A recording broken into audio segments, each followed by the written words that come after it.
자, 오늘은 요한복음 강의 30번째 시간입니다. 요한복음 강의 30번째 시간입니다. 요한복음 11장 39절 말씀, 한번 지난 시간에 나눴던 말씀 이어서 계속 가보겠습니다. 요한복음 11장 39절입니다. 우리 한번 같이 성경을 펴고 한번 읽어보겠습니다. 시작. 예수께서 이르시되 돌을 옮겨 놓으라 하시니 그 죽은 자의 누이 마르다가 이르되 주여 죽은 지가 나흘이 되었음에 벌써 냄새가 나나이다. 자, 여러분, 지금까지 우리가 요한복음 11장 말씀 2주에 걸쳐서 나누면서 나사로 이야기를 이제 연결해서 나누게 됐습니다. 요한복음 말씀 쭉 나누다가 쉬었다가 저희 다니엘서 말씀 나누고 다시 요한복음 말씀으로 돌아와서 이제 나사로가 주인공이 된 말씀을 나눴습니다. 나사로가 갑자기 아파서 죽게 생겼습니다. 마르다와 마리아가 자기의 오라버니가 죽게 생겼으니까 예수님 제발 좀 와달라고 요청을 하는데 예수님이 묵묵부답이십니다. 내려오지 않으시고 나사로가 죽을 때까지 기다리셨습니다. 그리고 나서 오늘의 본문이 나사로를 향해서 예수님이 오시는 장면인데, 예수님이 오셨는데 지난주였죠. 사람들이 다 분위기가 뒤숭숭합니다. 예수님이 하나님의 아들이고 전능자, 그 모든 기적을 일으키실 수 있는 분이라고 믿었는데 정작 가장 친하고 사랑하는 나사로에게는 찾아오지 않고 오히려 죽은 다음에 오셨다는 거예요. 여기에 사람들이 분노 아닌 분노와 그리고 서운함이 표출되고, 심지어는 마리아가 그 좋아하는 예수님이 오셨는데도 나와보지를 않습니다. 굉장히 섭섭했던 거예요. 예수님 정도면 한 걸음에 달려가서 나사로를 살릴 줄 알았는데 예수님이 오시지 않았다는 거죠. 그 서운함을 갖고 있었던 마리아, 그리고 마르다도 마찬가지고 거기에 있는 모든 장례식에 있는 사람들이 다 예수님에 대해서 원망 아닌 원망을 하고 있었습니다. 그때 예수님이 불현듯 오늘 말씀인데 사람들 향해서 말합니다. 예수께서 이르시되 돌을 옮겨 놓으라. 오늘 읽으신 본문입니다.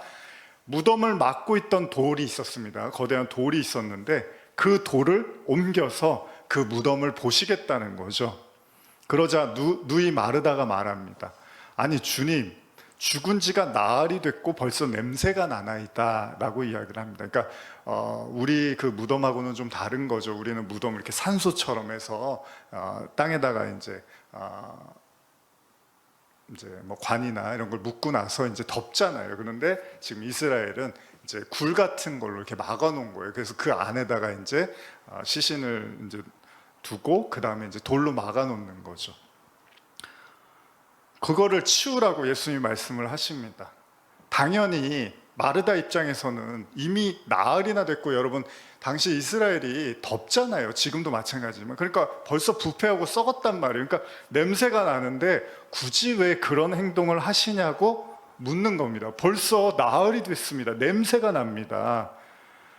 만약에 예수님이 나사로가 죽자마자 오셨으면 좀 얘기가 달랐을까요? 그러니까 아직 썩지 않고 냄새가 나지 않았을 때 그의 몸에 온기가 아직 남아있을 때 예수님이 오셨다면 그럼 사람들의 반응이 달랐을까요? 근데 이미 나흘이 됐고 썩었습니다. 근데 뭘 어떻게 하시겠냐고 마르다가 이야기를 하는 거죠. 그리고 이 예수님의 느닷없는 이 말과 행동 때문에 마르다가 굉장히 좀 당황도 하는 것 같아요. 그리고 돌을 옮겨 놓으라는 이 말이 이제 시험거리가 되는 거죠. 왜 갑자기 이런 말씀을 하실까? 40절 한번 읽어볼까요? 40절 시작. 예수께서 이르시되 내 말이 내가 믿으면 하나님의 영광을 보리라 하지 아니하였느냐 하시니.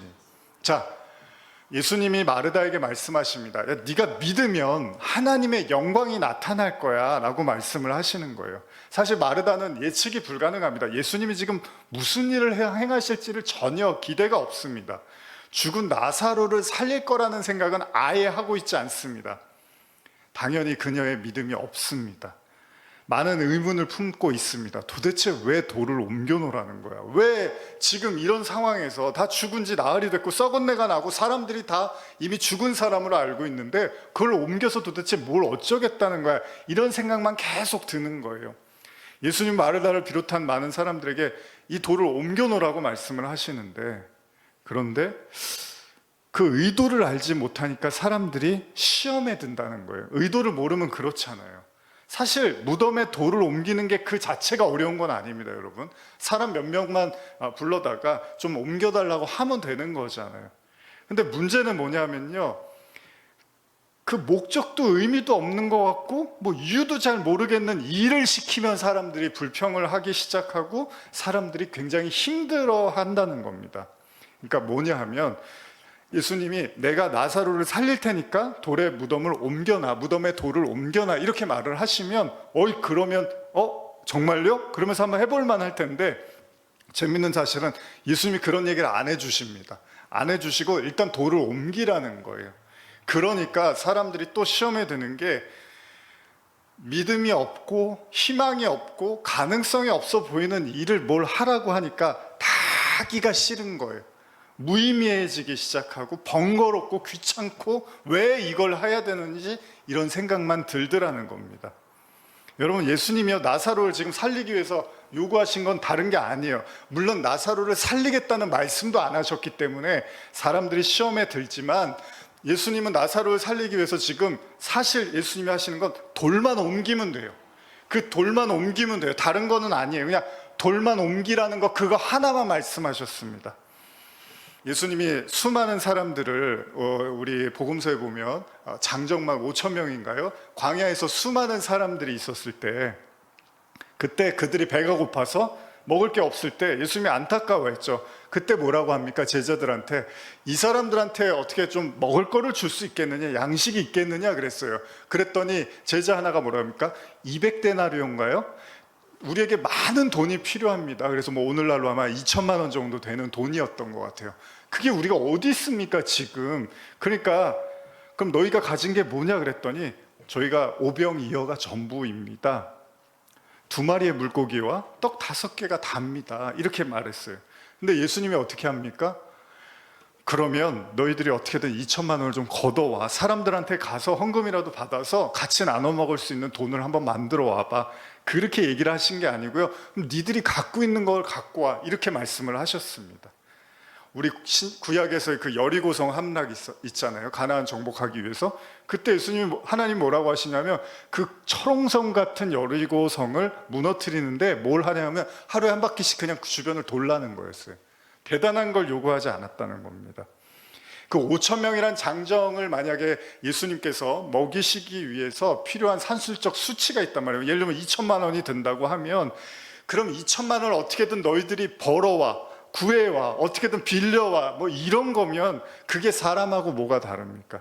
여리고성을 함락하는데 필요한 어떤 그 군사적 수와 희생의 수치, 뭐 그런 것들이 우리가 알고 있는 그 일반적인 산술적 그 수치라면 우리가 그걸 은혜라고 하지는 않습니다.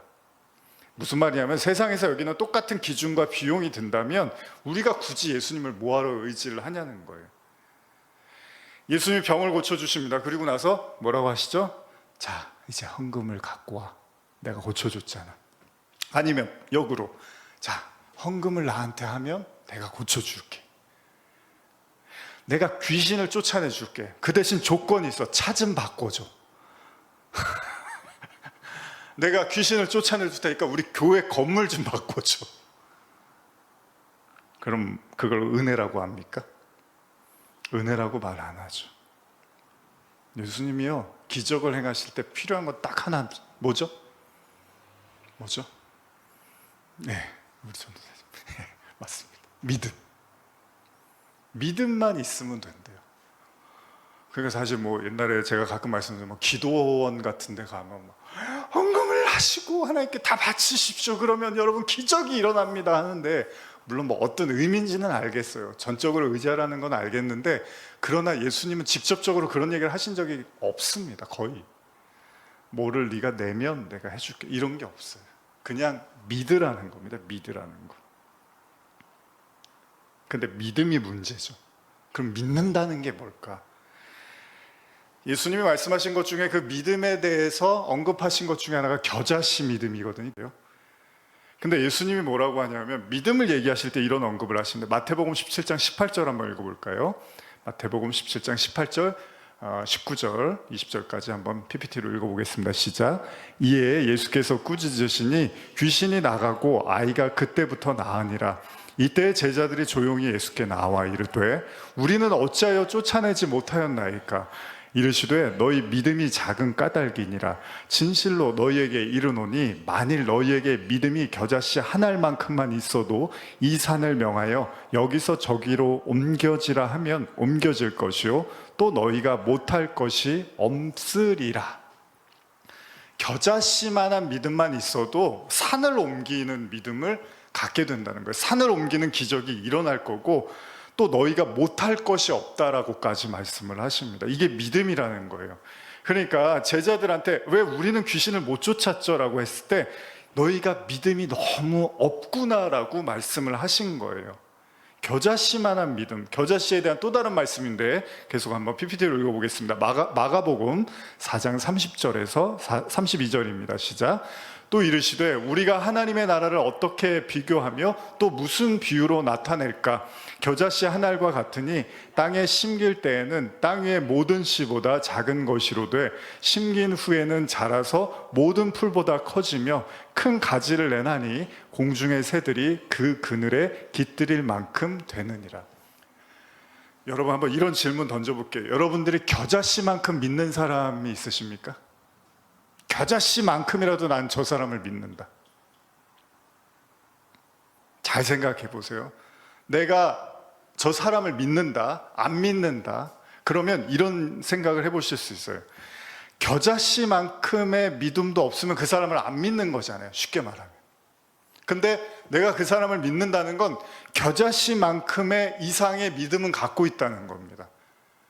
근데 안 믿는다는 건 겨자씨만큼조차도 안 믿는 거니까 안 믿는 거예요, 사실 그 사람을. 그러니까 그 사람한테 나를 전적으로 맡기기가 어렵다는 생각을 하는 거죠. 근데 내가 그 사람을 믿는다는 건 어찌됐건 간에 그 사람에 대해서 겨자씨만큼의 믿음이 있다는 거예요. 그러니까 그 사람을 신뢰할 수가 있다는 겁니다. 근데 예수님이 그 기준을 겨자씨로 두었어요. 겨자씨는 너무나 작단 말이에요. 그래서 안 보일 정도로 작은데 그게 나중에 자라면 거대한 나무를 이루고 거기에 많은 짐승들이 와서 머문다는 거예요.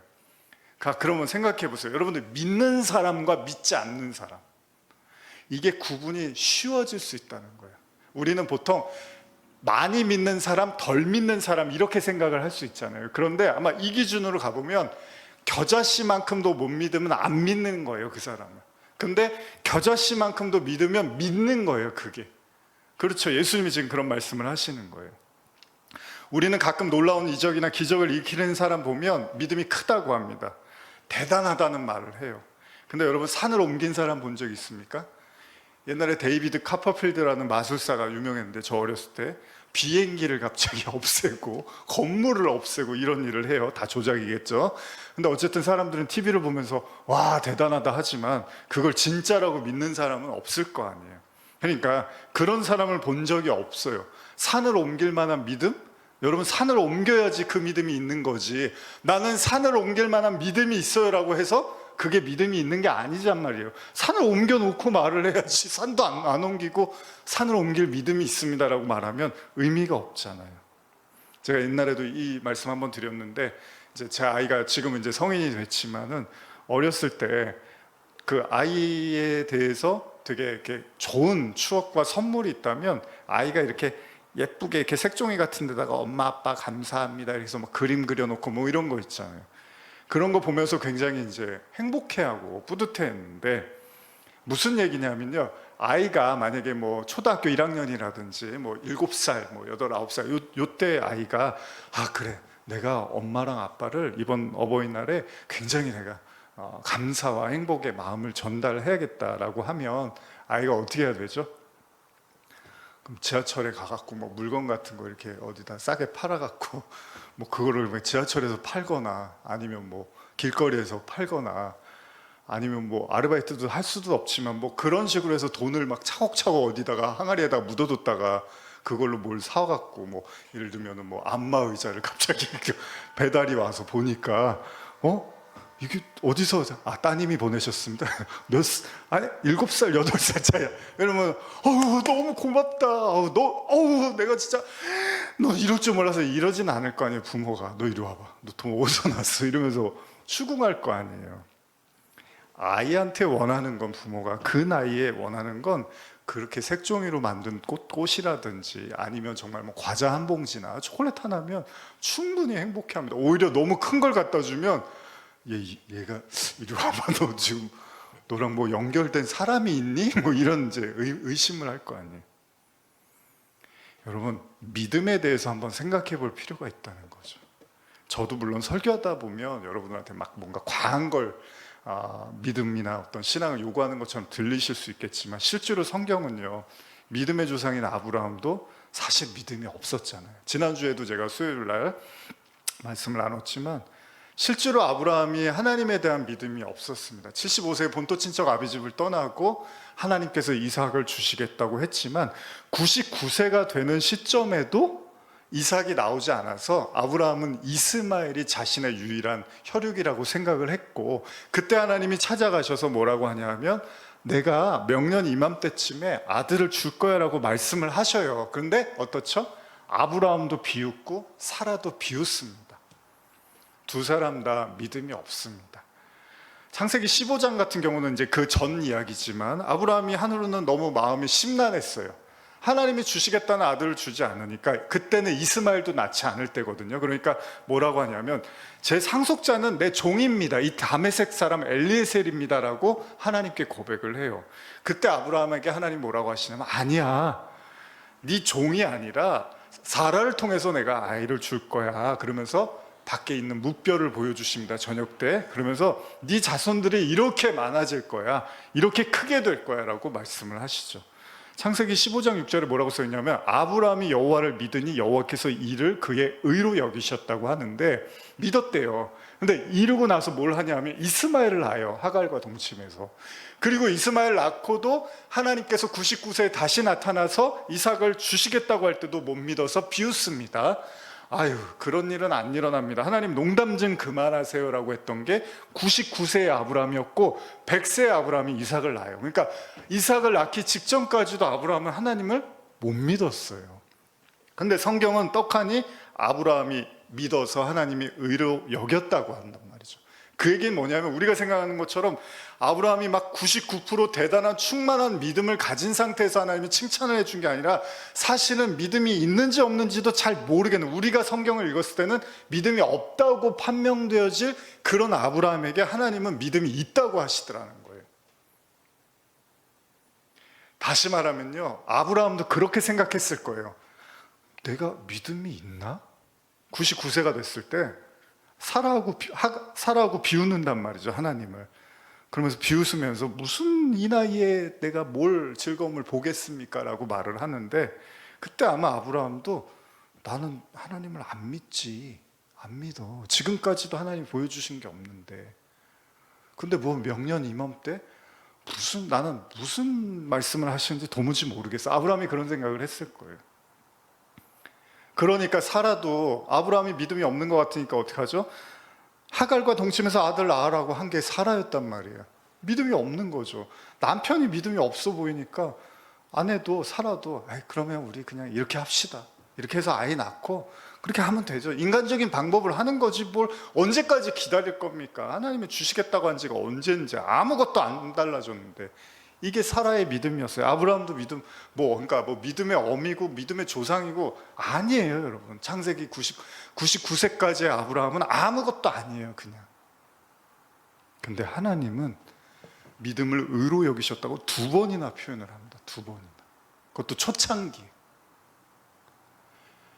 그러니까 지금 여러분과 저도 마찬가지예요. 제가 봤을 때 예를 들면 진짜 믿음이 너무 없어 보인다, 믿음이 없으신 것 같아, 제가 이렇게 말씀을 드려도 하나님이 여러분들을 보시는 기준이 다를 수가 있고, 반대로 여러분들이 저를 보고 목사님 믿음이 참 좋으시네요 라고 해도 하나님이 반대로 믿음이 없다고 하실 수도 있는 거고. 그 얘기는 뭡니까? 인간의 기준과 인간의 시각으로 판단하기가 어려운 영역이 바로 믿음의 영역이라는 겁니다. 어쩌면 믿음이라는 게 이 감정이나 생각 따위의 것들하고는 완전히 차원이 다른 거라는 거예요. 예를 들면요, 교회 열심히 나가고 예배 안 빠지고 그 다음에 뭐 있죠, 헌금도 잘하고 봉사도 아주 잘하고 새벽같이 가서 교회에서 기도하고 다 해요. 그러면 어떻죠? 믿음이 좋은 것 같죠. 근데 반대로 기도도 안 하고 맨날 텔레비만 보고 요새 그 뭐 OTT만 그냥 빠져 있고 뭐 스포츠 이런 것만 보고 그다음에 뭐 예배나 뭐 말씀 뭐 이런 거 전혀 관심이 점점 없으면 어떻게 하죠? 예배만 간신히 드려요. 그러면 전 믿음이 없어요. 교회는 다니는데 저는 정말 형편없는 사람이에요. 이런 생각을 할 수 있잖아요. 근데 하나님은 믿음을 그런 차원으로 지금 보시지 않는다는 겁니다. 저도 이제 토요일이 되면 아무래도 이제 주일을 앞에 두고 있으니까 생각들을 정리하고 설교를 어떻게 할까 뭐 이런 생각을 했는데 어떤 날은 그런 것들을 조금 덜 할 때가 있으면 그래도 내일 주일인데 좀 더 내가 기도를 하고 좀 더 생각을 그 말씀에 고정을 하고 뭘 하더라도 그래야지라는 생각을 하는데 그게 나중에 그런 생각을 했거든요. 그러니까 이게 내 만족은 아닐까? 내가 설교를 좀 더 잘해야지라는 어떤 강박에서 나온 것들은 아닐까라는 생각을 하는데 물론 뭐 필요하죠, 노력이. 그러나 믿음을 성경이 지금 그런 차원으로 해석하지 않는다는 거예요. 아브라함이 믿음이 없어 보이는데 하나님은 믿음이 있다고 하신다는 거죠. 인간 내면에 존재하는 그 겨자씨만한 믿음, 그러니까 여러분들 안에 만약에 겨자씨만한 믿음이 있으면 그게 제가 보이겠냐는 거예요. 근데 저는 그런 생각은 해요. 어찌됐건 간에 우리가 같이 이렇게 오랜 시간 예배를 드린다는 거, 저는 이 자체가 여러분들의 믿음이라고 생각을 하는 거거든요. 근데 어쨌든 그것도 보여지는 거지만 하나님께서 여러분과 저를 보셨을 때 그 보이지 않는 믿음 있잖아요. 전혀 보이지 않지만, 눈에는 보이지 않고 감지가 안 되는데 하나님은 그걸 보고 계시고 감지를 하고 있다는 거잖아요. 그러니까 여러분과 제가 어떤 의미에서는 안심을 해야 될 건 내가 믿음이 있네 없네, 내가 믿음이 더 좋아야 되는데 이러면 안 되는데, 우리가 이런 생각을 하고 실제로 우리가 나누잖아요. 저도 마찬가지고. 그러나 사실은 그 믿음이라는 것이 하나님의 눈에는 전혀 다르게 비춰질 수 있다는 거죠. 이게 무슨 말이냐면요, 지금 예수님께서 나사로의 무덤을 앞에서 돌을 옮기라고 하십니다. 자, 잘 생각해 보세요. 그러면 어떻게 해야 되죠?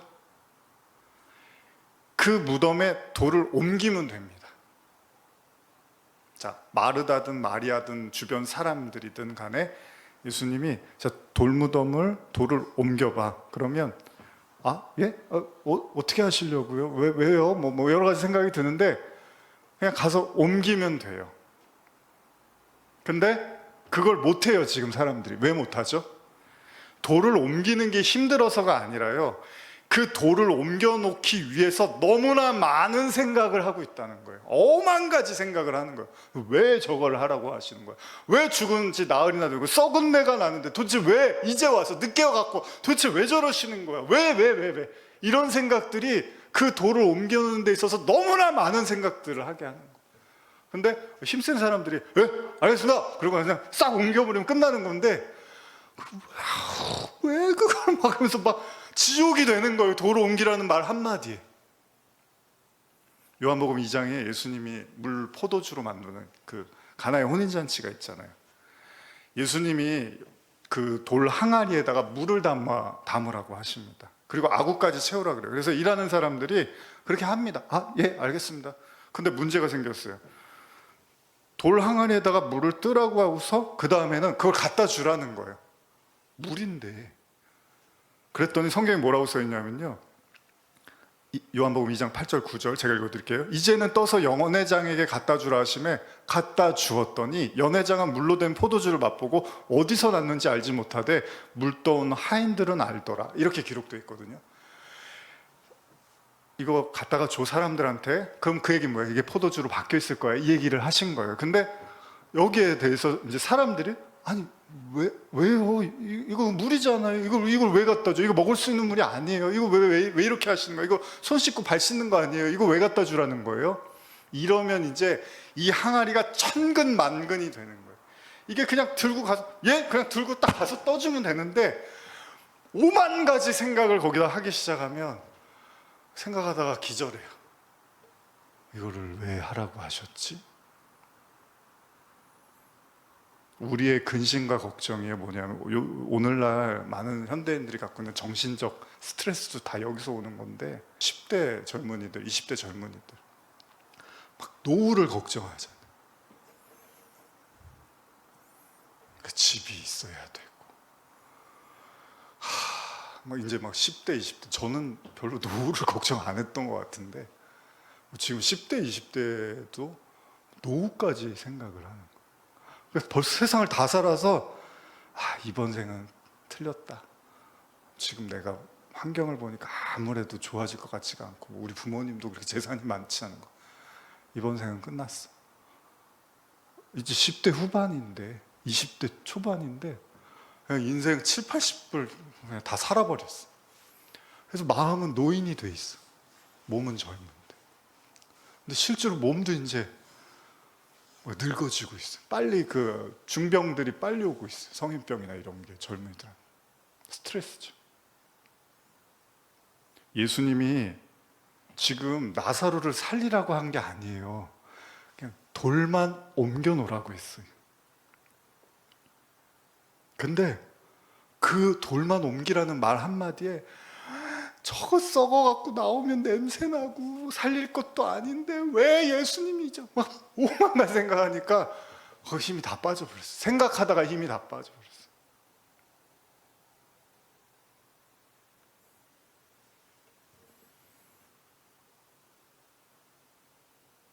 너무 많은 근심과 걱정. 어쩌면 예수님이 우리를 시험하시려고 살리겠다는 말씀을 안 하시고 돌을 옮겨놓으란 말씀을 먼저 하셨나 봐요. 인간이 가진 불필요한, 필요 이상의 걱정과 근심과 염려가 얼마나 우리를 지배하고 있고 우리 스스로를 위축시키고 있고 아직 일어나지도 않은 일에 대해서 불안과 공포로 엄습해 오는지. 그래서 오늘 현대인들이 불안과 이 공포가 얼마나 큰지 몰라요. 실제로는 아무 일도 안 일어날 거건데 거의 대부분은.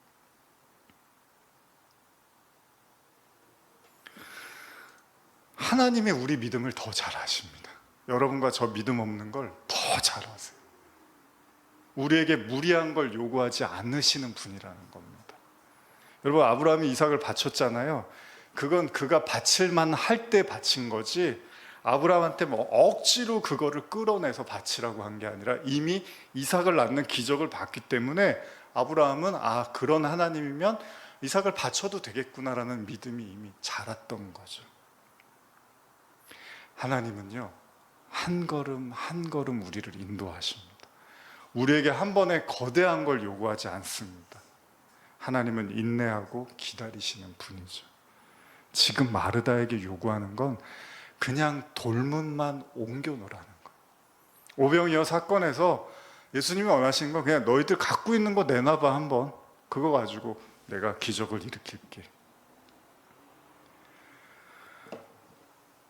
마르다의 믿음은 스스로 판단되어질 수 없습니다. 무슨 말이냐면요, 지나친 자기에 대한 인식과 자기 분석이 오히려 믿음과 신앙을 해칠 수 있다는 겁니다.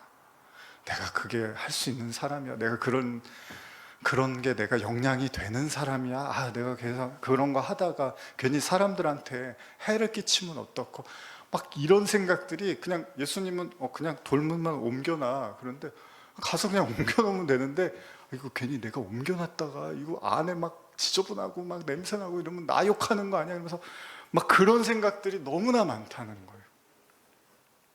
여러분들의 믿음이 있는지 없는지는 저도 잘 모릅니다. 그러나 중요한 사실은 예수님께서 나사로를 살리실 마음으로 돌문을 옮겨놓으라고 하신 거죠. 어차피 저나 여러분들이 산을 옮기지 못하는 걸로 봐서는 아마 겨자씨만한 믿음도 없는 것 같아요. 우리가. 그것 또한 제 생각일 수도 있습니다. 중요한 사실은 뭐냐 하면 나사로를 살리시겠다는 거예요. 저와 여러분들에게 어떤 하나님이 말씀을 하실 때 그게 우리가 수긍이 되든 수긍이 되지 않던 간에 중요한 사실이 있습니다. 저와 여러분들을 살리시겠다는 거예요.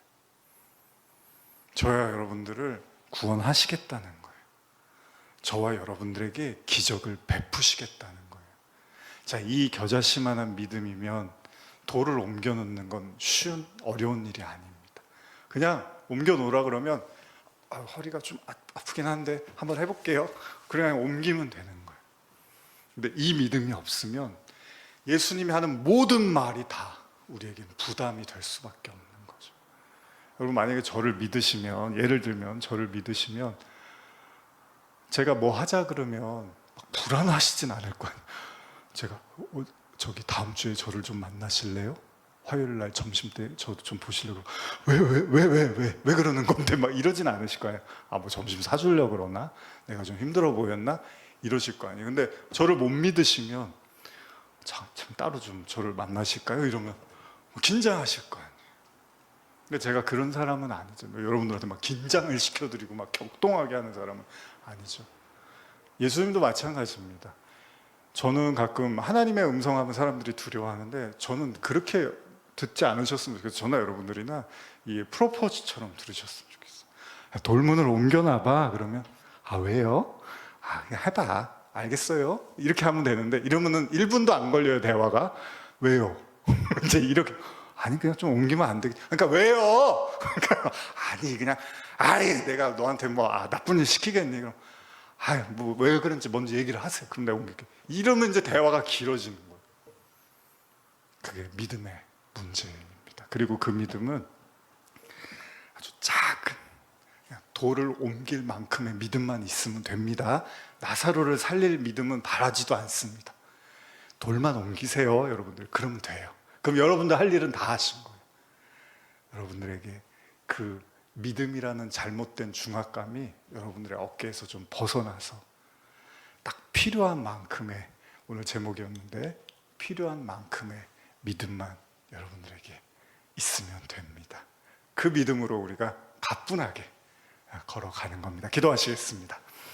우리 마지막으로 41절에서 44절 읽고 마치겠습니다. 요한복음 11장 41절에서 44절입니다. 시작. 돌을 옮겨 놓으니 예수께서 눈을 들어 우러러 보시고 이르시되 아버지여, 내 말을 들으신 것을 감사하나이다. 항상 내 말을 들으시는 줄을 내가 알았나이다.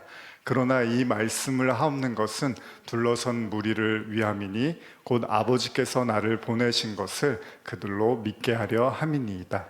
이 말씀을 하시고 큰 소리로 나사로야 나오라 부르시니 죽은 자가 수족을 배로 동인 채로 나오는데 그 얼굴은 수건에 쌓였더라. 예수께서 이르시되 풀어놓아 다니게 하라 하시니라. 자, 돌만 옮겨놨더니 그 다음은 예수님이 알아서 다 하셨습니다. 나사로는 살아났습니다. 이 모든 예수님의 계획은 죽은 나사로를 살리기 위한 거였습니다. 세세한 믿음이라 할지라도 지금 여러분들 안에서 그 믿음이 자라나고 있습니다. 맨날 아이들 보면 그냥 어제 보고 오늘 보면 똑같은 것 같은데 1년에 한 번 보신 분들은 엄청 컸다 그러거든요. 여러분들 믿음이 그렇다는 거예요. 우리끼리는 서로 잘 모르겠는데 다른 사람이 봤을 때는 크게 지금 자라나고 있는 거죠. 우리를 묶고 있던 모든 절망과 어둠으로부터 뛰쳐나와 자유자로 만드는 것. 지금 우리에게 필요한 건요, 죽은 나사로를 살게 할 믿음이 아니라 돌을 옮겨 놓을 만큼의 믿음만 있으면 됩니다. 기도하시겠습니다. 하나님 아버지, 감사합니다. 우리 성도님들 마음에 또 많은 이 세상 살아가면서 부담스럽고 무거운 마음들 있을 줄 압니다. 주님께서 그 짐들 다 내려놓게 하시고, 하나님은 무겁고 힘들게 하는 분이 아니라 짐을 내려주시고 벗겨주시고 또 우리를 안식으로 이끄는 분이라는 걸 잊지 않게 하시고, 특별히 건강으로 고통당하는 우리 성도님들 하나님 또 세미하게 세세하게 치료하여 주시고 도와주시고 함께하여 주시옵소서. 감사드리며 예수님의 이름으로 기도합니다. 아멘. 오늘 말씀 기억하시면서 여러분 좀 편안하게 함께 나가셨으면 좋겠습니다. 내 손을 주께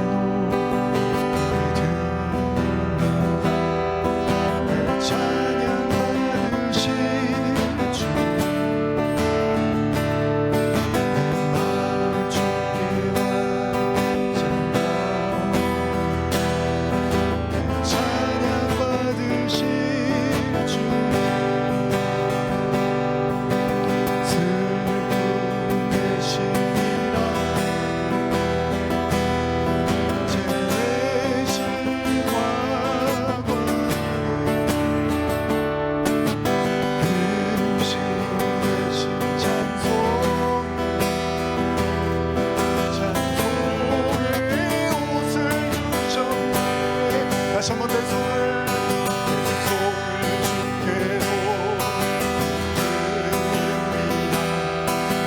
찬양 받으실 주님 그 마음을 주께 바치며 찬양 받으실 주 슬픔 대신이라니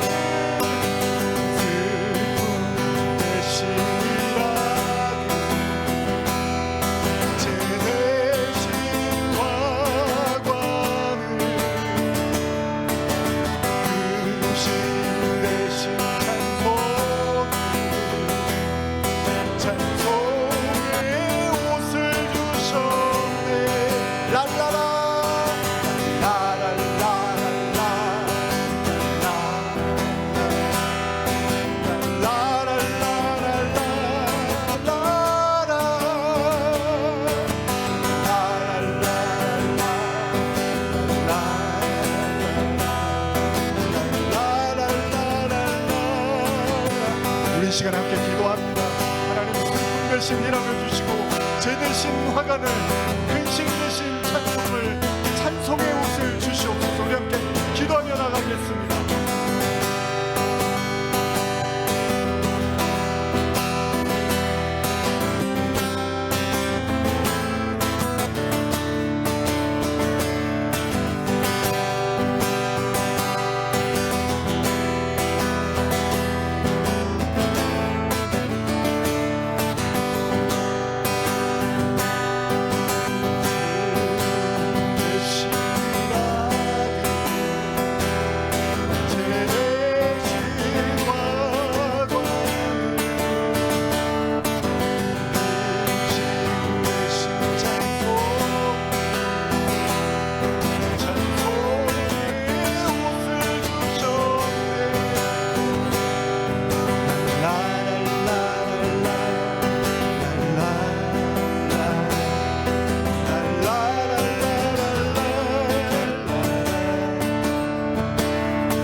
같이 한번 슬픔 대신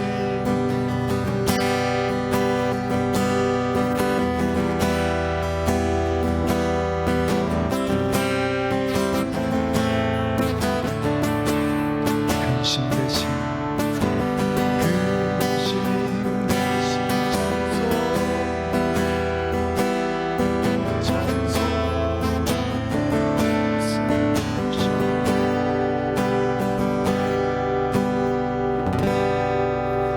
감사합니다.